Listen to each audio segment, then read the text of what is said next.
नमस्कार। मैं Ravindra Kumar, lecturer political science, government senior secondary school Jatlana, जिला यमुनानगर। 12वीं कक्षा की राजनीतिक विज्ञान की पुस्तक है स्वतंत्र भारत में राजनीति, अध्याय 8 क्षेत्रीय आकांक्षाएं। आज इसी अध्याय का भाग 2 आपके सामने है। भाग 1 हम इसका पहले ही करा चुके हैं, जिसमें हमने जम्मू और कश्मीर मुद्दे पर विस्तार से चर्चा की। भाग 2 में हमारा विचार विमर्श का विषय रहेगा पंजाब। तो इस पंजाब के अंतर्गत हम क्या क्या, या पंजाब मसला भी हम जिसको कह सकते हैं, तो इसमें हम किन उप विषयों के बारे में चर्चा करेंगे। वो होंगे पंजाबी सूबे की मांग, हरियाणा राज्य का गठन, आनंदपुर साहिब प्रस्ताव, operation blue star, Indira Gandhi की हत्या और सिख विरोधी दंगे, राजीव लोंगोवाल समझौता या पंजाब समझौता। तो इन 6 उप विषयों के ऊपर हमारा ये आज का जो विषय है वो केंद्रित होगा।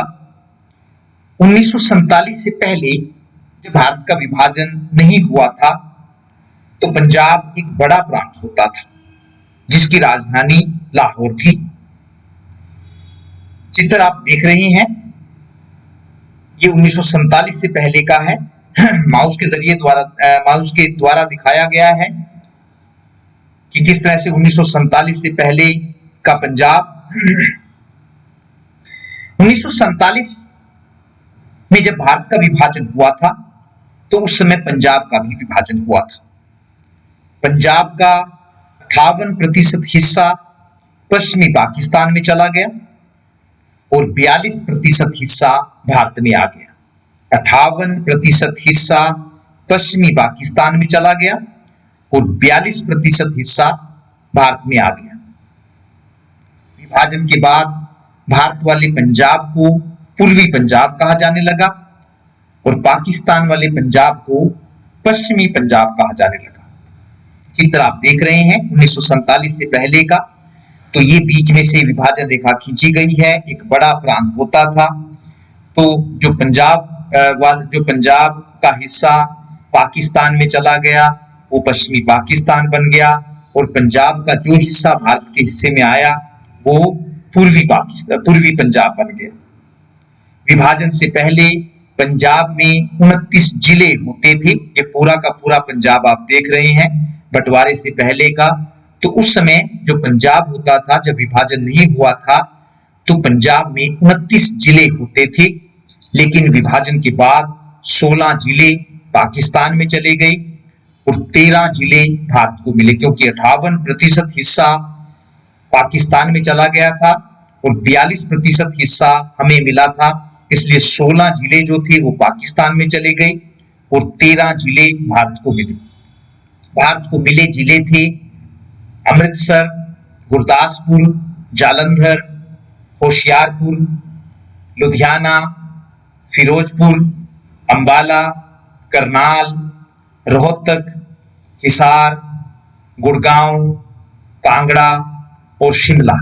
ये 13 जिले भारत के हिस्से में आए थे पंजाब के द्वारा। फिर आप देख रहे हैं कि जो 13 जिले भारत के हिस्से में आए थे वो आपको दिखा रखे हैं। कांगड़ा है, होशियारपुर है, गुरदासपुर है, अमृतसर है, फिरोजपुर है, लुधियाना है, अंबाला है, करनाल, रोहतक, गुड़गांव, हिसार। तो इस प्रकार से 13 जिले भारत को मिले थे। 1947 से पहले लाहौर पंजाब की राजधानी हुआ करती थी, लेकिन लाहौर के पाकिस्तान में चले जाने के कारण शुरू में शिमला को पंजाब की अस्थायी राजधानी बनाया गया, जो 1953 तक पंजाब की राजधानी रही। 1953 में चंडीगढ़ को पंजाब की राजधानी बनाया गया। नोट कीजिए, 1953 में चंडीगढ़ को पंजाब की राजधानी बनाया गया। पंजाब में ही पटियाला नाम की रियासत थी जब इसे भारत में शामिल किया गया तो इसका नाम Patiala and east Punjab state union PEPSU रखा गया। एक अलग से रियासत थी, तो जब सभी रियासतों को भारत में शामिल किया गया तो पटियाला रियासत को भी भारत में शामिल किया गया और इसका एक अलग नाम रखा गया, Patiala and east Punjab state union PEPSU इसका नाम रखा गया। ये आप देख रहे हैं चित्र में, इस प्रकार पेप्सू पूर्वी पंजाब में ही एक अलग राज्य था।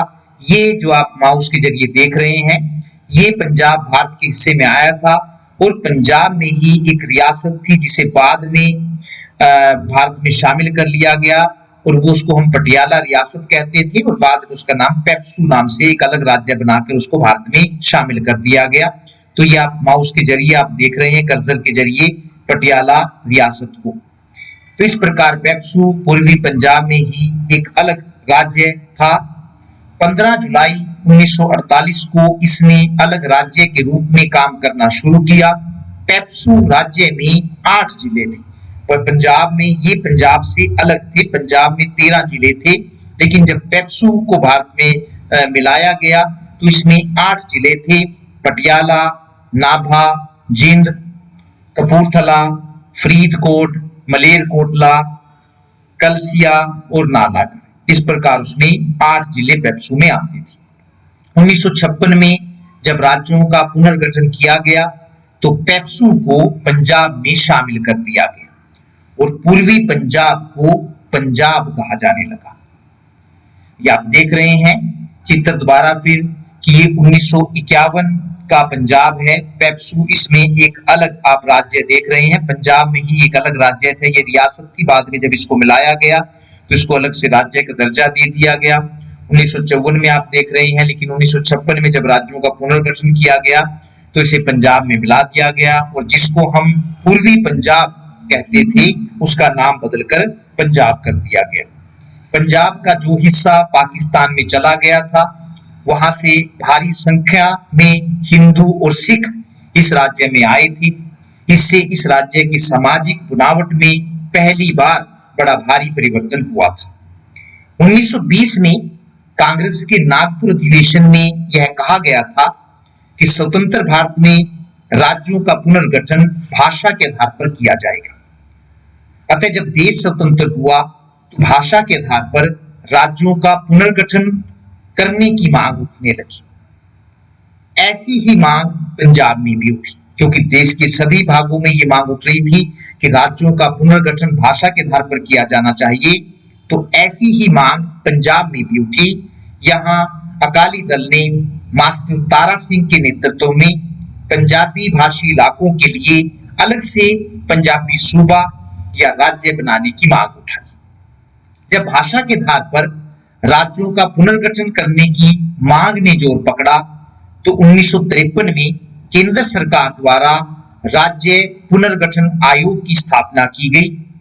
इस आयोग का मुख्य काम भाषा के आधार पर राज्यों का पुनर्गठन करना था। जो राज्य पुनर्गठन आयोग स्थापित किया गया था उसका मुख्य काम भाषा के आधार पर राज्यों का पुनर्गठन करना था।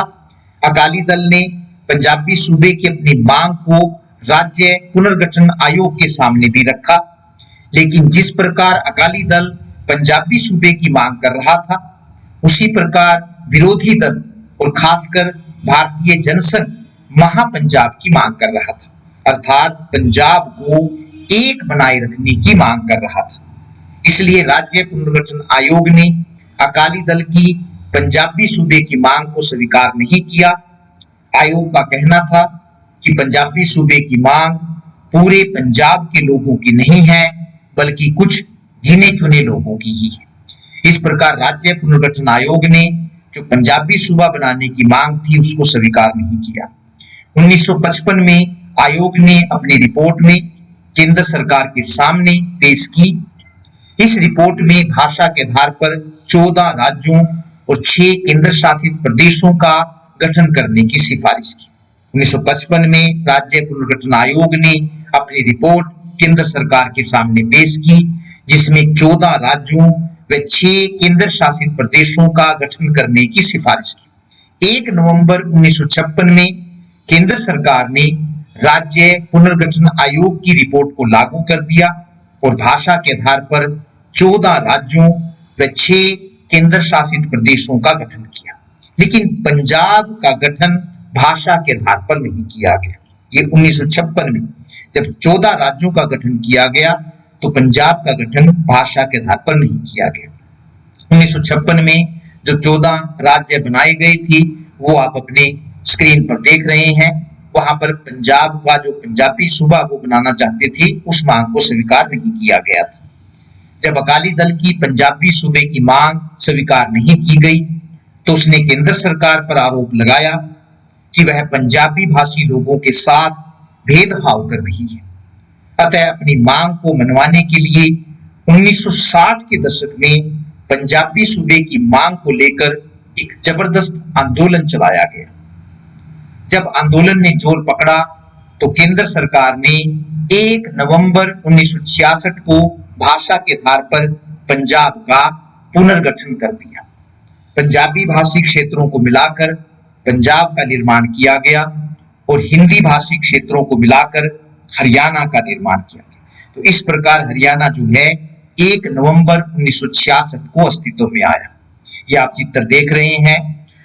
जब उसमें से पंजाब में से हरियाणा का विभाजन किया गया तो ये वाली लाइन जो है ये पंजाब है और जो हिंदी भाषी इलाके थे, यहाँ पर आप इसमें जो ये देख रहे हैं डिबियो वाला, तो ये हिसार, रोहतक, करनाल, अंबाला, इस प्रकार से ये हरियाणा के हिस्से में आया था। ये भी आप देख रहे हैं बिल्कुल क्लियर किस तरह से पंजाब का विभाजन किया गया और हरियाणा उसमें से 1 नवंबर 1966 को अलग राज्य बनाया गया।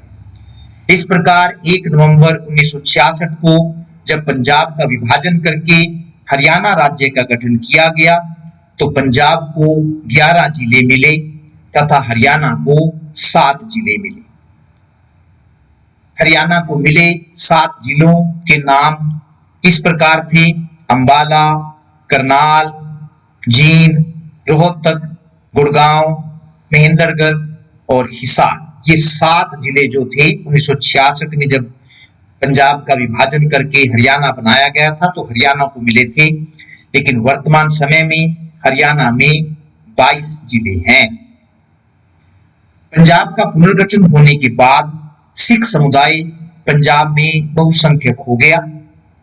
1967 में पंजाब में विधानसभा के चुनाव हुए, लेकिन चुनाव में किसी भी दल को पूर्ण बहुमत नहीं मिला। इसलिए चुनाव के बाद वहां अकाली दल की मिलीजुली सरकार बनी और गुरनाम सिंह राज्य के मुख्यमंत्री बने। लेकिन मिलीजुली सरकार होने के कारण यह ठीक प्रकार से अपना काम नहीं कर पाई। इसलिए केंद्र सरकार ने अकाली दल की सरकार को कार्यकाल पूरा होने से पहले ही बर्खास्त कर दिया। 1971 में जब राज्य में लोकसभा के चुनाव हुए तो इन चुनाव में शिरोमणि अकाली दल को लोकसभा की 13 सीटों में से केवल 1 सीट मिली।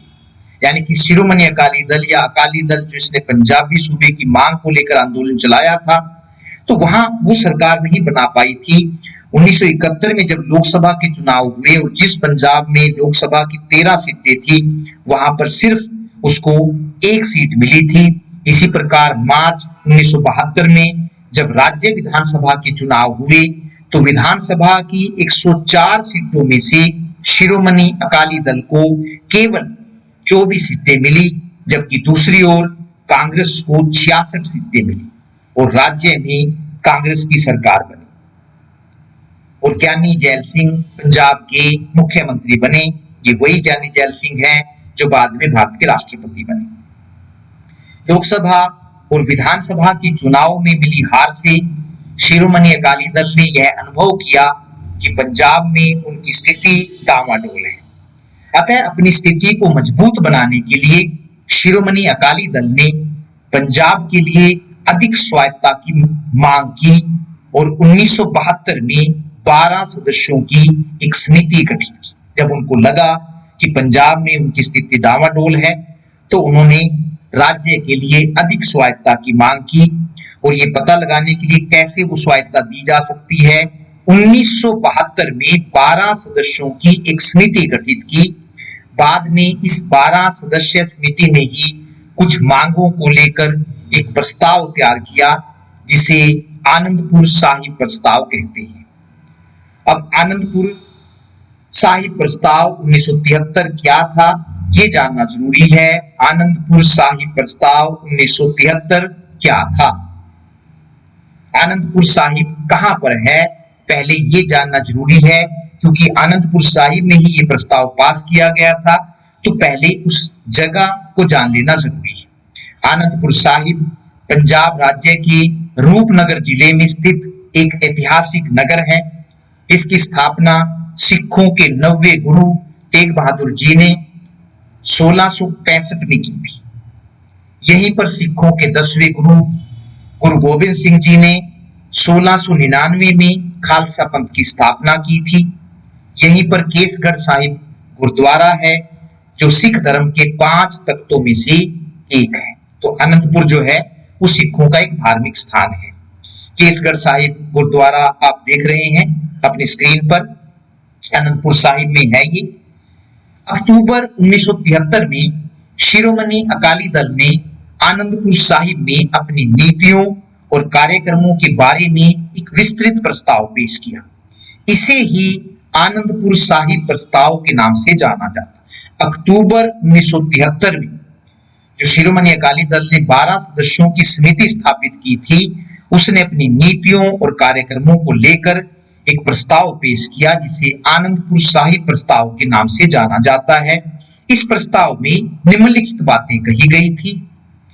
उसमें पहला है 1966 में जिन पंजाबी भाषी इलाकों को जानबूझकर पंजाब से अलग किया गया था उन्हें दोबारा पंजाब में शामिल किया जाए। दूसरी मांग थी चंडीगढ़ पंजाब को दिया जाए।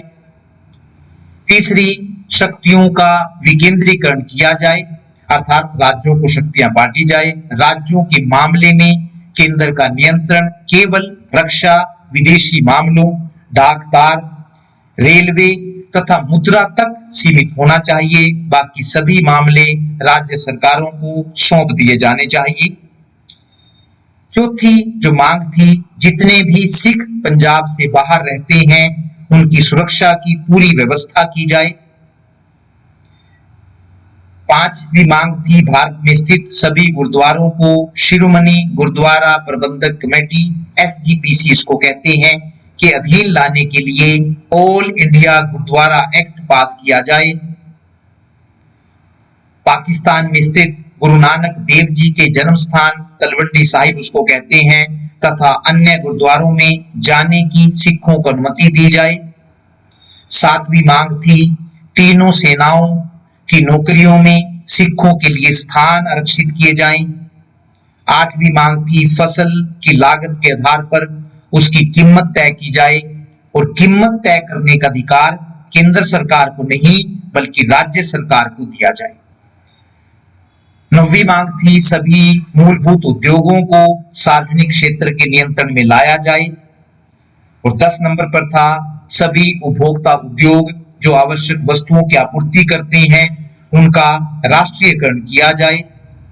11वीं मांग थी, उद्योगों में काम करने वाले मजदूरों के लिए न्यूनतम मजदूरी तय की जाए। और 12 नंबर पर था, खेतों में काम करने वाले मजदूरों के लिए न्यूनतम मजदूरी तय की जाए।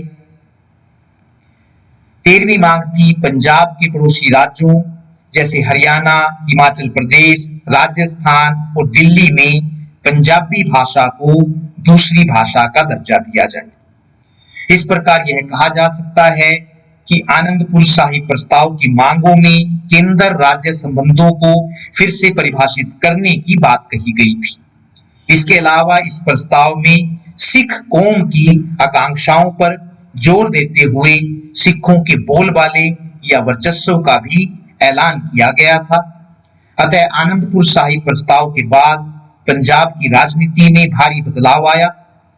1977 में जब पंजाब में चुनाव हुए तो इन चुनावों में कांग्रेस को हार का मुंह देखना पड़ा और पंजाब में अकाली दल की सरकार बनी। लेकिन 1980 में जनता पार्टी की सरकार के पतन के बाद जब लोकसभा के दोबारा चुनाव हुए तो केंद्र में कांग्रेस की सरकार बनी इसी साल केंद्र की कांग्रेस सरकार ने राज्य की अकाली दल सरकार को बर्खास्त कर दिया। इसी बात से नाराज होकर अकाली दल और पंजाब के कुछ गर्मपंथी युवकों ने अलग सिख पहचान की बात उठाई। कुछ चरमपंथी सिखों ने तो भारत से अलग होकर खालिस्तान बनाने की भी वकालत की। खालिस्तान बनाने की मांग को लेकर इन गर्मपंथी युवकों ने आंदोलन करना शुरू कर दिया। जल्दी ही इस आंदोलन ने सशस्त्र विद्रोह का रूप धारण कर लिया। आंदोलनकारियों ने अपनी मांगों को मनवाने के लिए सरकारी अधिकारियों, पुलिस कर्मचारियों को मारना शुरू कर दिया। इस प्रकार आंदोलनकारियों ने उग्रवादियों का रूप धारण कर लिया। इन उग्रवादियों का प्रमुख नेता जरनैल सिंह भिंडरावाला था। चित्र आप देख रहे हैं जरनैल सिंह भिंडरावाला का। भिंडरावाले ने अमृतसर स्थित स्वर्ण मंदिर पर कब्जा कर लिया। स्वर्ण मंदिर का दृश्य आप अपनी स्क्रीन पर देख रहे हैं। ये भी स्वर्ण मंदिर का ही दृश्य है जहां पर दिखाया गया है कहां से आप इसमें एंटर कर सकते हैं। मेन एंट्रेंस है जहां से आप जा सकते हैं और ये दरबार साहिब है जहां पर मत्था टेका जाता है। ये दर्शनी ड्योढ़ी है, ये अकाल तख्त है। तो ये पूरा ऊपर से दिखाया गया है कि ऊपर से इसका एरियल व्यू कैसा दिखाई देता है।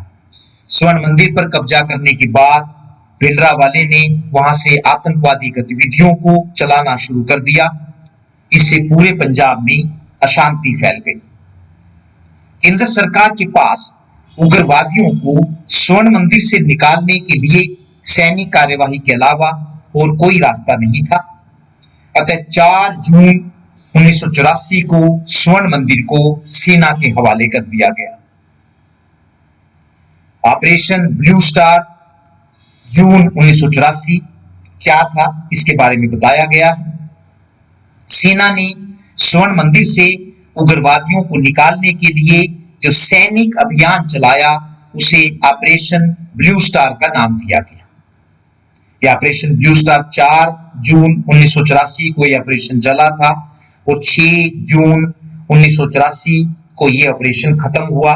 2 दिन ऑपरेशन चला और इसमें जो स्वर्ण मंदिर पर जिन उग्रवादियों ने कब्जा कर लिया था वहां से उनको निकाला गया। कुलदीप सिंह बराड़ जिन्होंने इस ऑपरेशन की अगुवाई की थी, ये उनका चित्र है।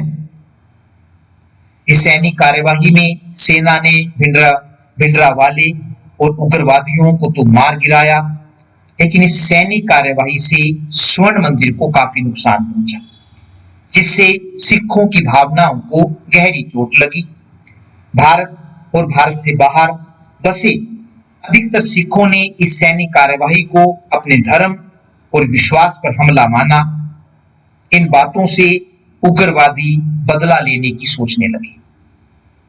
ऑपरेशन ब्लू स्टार में स्वर्ण मंदिर को हुआ नुकसान, जिस प्रकार से सैनिक कार्यवाही करनी पड़ी और स्वर्ण मंदिर में घुसे उग्रवादियों को मारा गया, तो उससे स्वर्ण मंदिर को काफी नुकसान पहुंचा और सिख धर्म के लोगों की भावनाओं को ठेस पहुंची। ये भी वो दृश्य है जब ऑपरेशन ब्लू स्टार चलाया गया था और स्वर्ण मंदिर को काफी नुकसान हुआ था। श्रीमती इंदिरा गांधी की हत्या और सिख विरोधी दंगे, assassination of Indira Gandhi and anti Sikh rights. स्वर्ण मंदिर में सेना ने जो कार्यवाही की थी वह श्रीमती इंदिरा गांधी के आदेश पर की गई थी, इसलिए सिख श्रीमती इंदिरा गांधी से खासे नाराज थे। 31 अक्टूबर 1984 को श्रीमती इंदिरा गांधी के 2 अंगरक्षकों, बॉडीगार्ड्स जिनको कहते हैं, सतवंत सिंह और बेअंत सिंह ने गोलियां मारकर उनकी हत्या कर दी। ये उसमें स्केच दिखाया गया है किस तरह से गोलियां श्रीमती इंदिरा गांधी पर चलाई गई। इंडियन एक्सप्रेस न्यूज में छपी खबर है, Indira Gandhi shot dead, attack by security man eight 1 Safdarjung road, 1 assailants killed, another had। एक मारा गया, एक पकड़ा गया। श्रीमती इंदिरा गांधी की हत्या से लोगों में यह बात गई कि गोली मारने वाले दोनों सुरक्षा गार्ड सिख थे, इसलिए उन्होंने श्रीमती इंदिरा गांधी से ऑपरेशन ब्लू स्टार का बदला लिया। इसके बाद दिल्ली सहित उत्तर भारत के कई हिस्सों में सिखों के खिलाफ जबरदस्त हिंसा भड़क उठी। अकेले दिल्ली में 2000 से ज्यादा सिख मारे गए। कई सिख परिवार तो ऐसे थे जिनमें एक भी पुरुष नहीं बचा था। इसके अलावा सिखों की दुकानों और फैक्ट्रियों में आग लगा दी गई। चित्र में आप देख रहे हैं, सिर्फ सिखों को निशाना बनाया गया। इन सिख विरोधी दंगों में सिखों को सबसे ज्यादा दुख इस बात का था कि सरकार ने स्थिति को संभालने में बड़ी देर से कार्यवाही की तथा हिंसा करने वाले लोगों को कारगर तरीके से दंड भी नहीं दिया गया। बाद में सिख विरोधी दंगों की जांच करने के लिए जो नानावती जांच आयोग की स्थापना की गई थी, उसने भी माना कि 1984 में जो सिख विरोधी दंगे हुए उनमें हिंसा करने वाले लोगों पर सख्ती से कार्यवाही नहीं की गई। 2005 में पेश की गई अपनी रिपोर्ट में आयोग ने कहा, इस बात के सबूत मिले हैं कि 31 अक्टूबर 1984 को या तो बैठकें हुई या हमलावरों से संपर्क साधा गया और उनसे सिखों को जान से मारने और उनके घरों और दुकानों को लूटने के लिए कहा गया। बड़े व्यवस्थित तरीके से हमले हुए और हमलावरों को पुलिस का भी ज्यादा डर नहीं था। इससे जान पड़ता है कि मानो उन्हें आश्वासन दिया गया हो कि इन कामों को अंजाम देते समय या उसके बाद भी उन्हें कोई नुकसान नहीं पहुंचाया जाएगा। प्रधानमंत्री मनमोहन सिंह ने 11 अगस्त 2005 को राज्यसभा में 1984 के सिख विरोधी दंगों पर हुई बहस में हिस्सा लेते हुए कहा था, सिख समुदाय से ही नहीं बल्कि पूरे भारत राष्ट्र से माफी मांगने में मुझे कोई संकोच नहीं, क्योंकि 1984 में जो कुछ हुआ वह राष्ट्र की अवधारणा तथा संविधान में लिखे का नकार था। इसलिए मैं यहाँ किसी झूठी प्रतिष्ठा को लेकर नहीं खड़ा हूं। अपनी सरकार की तरफ से, इस देश की समूची जनता की तरफ से मैं अपना सिर शर्म से झुकाता हूं कि ऐसा हादसा पेश आया। लेकिन मान्यवर, राष्ट्र के जीवन में ऐसी घड़ियां आती हैं जब अतीत हमारे साथ होता है, लेकिन हम अतीत को दोबारा नहीं लिख सकते। लेकिन मनुष्य के रूप में हमारे पास वह इच्छा शक्ति और क्षमता है कि हम अपने लिए बेहतर भविष्य का निर्माण कर सकें। 1984 के बाद पंजाब।